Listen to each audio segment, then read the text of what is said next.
আমি ভাত বসিয়ে দিয়েছি।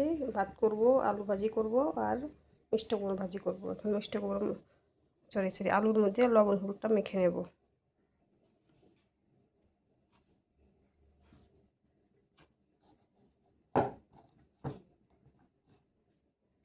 লবণ হলুদটা দিয়ে দিলাম। এখন হাত দিয়ে আউলে দেবো। মাখানো হয়ে গেছে। এখন একটু 10 মিনিট রেখে দেবো। ভাতটা হয়ে গেছে। এখন মাছ ঝরিয়ে নেব। তেলটা গরম হয়ে গেছে। কালকের বড়া ভাজার তেলটা কড়াইতে ছিল। এখন পেঁয়াজ লঙ্কাটা আলু ভাজার জন্য পেঁয়াজ লঙ্কাটা দিয়ে দেবো।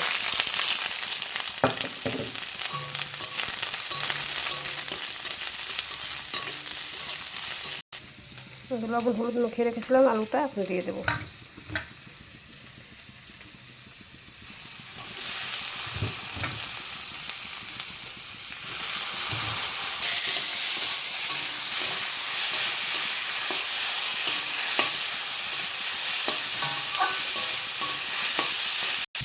আলুটা সিদ্ধ হয়ে গেলে ঢেকে দিলাম। এখানে আমি মিষ্টি কুমড়োটা কেটে নিয়েছি। এখন ভাতের মাড়ও ঝরতে দিয়েছি। এখন আমি মিষ্টি কুমড়োটা ধুতে যাব। মিষ্টি কুমড়োটা ধুয়ে নিয়ে চলে এসেছি। এখন মিষ্টি কুমড়ো জলের থেকে তুলে নেব।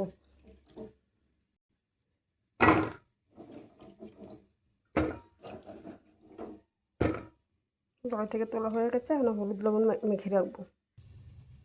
হলুদ লবণ দিয়ে দিয়েছি। এখন একটু মেখে নেব।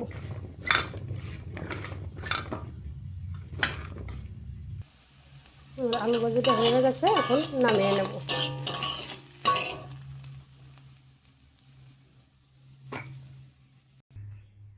নামানো হয়ে গেছে। এখন মিষ্টি কুমড়ো ভাজিতে বসিয়ে দেবো।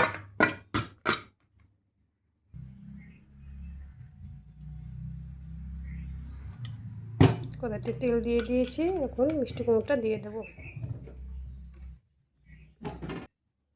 দিয়ে দিলাম 3টে কাঁচা লঙ্কা।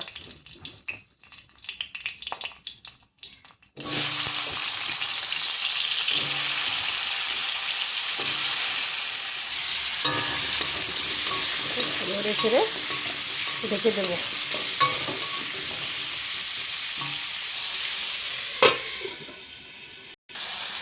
হয়ে গেছে আমার মিষ্টি কুমড়ো ভাজিটা। কীরকম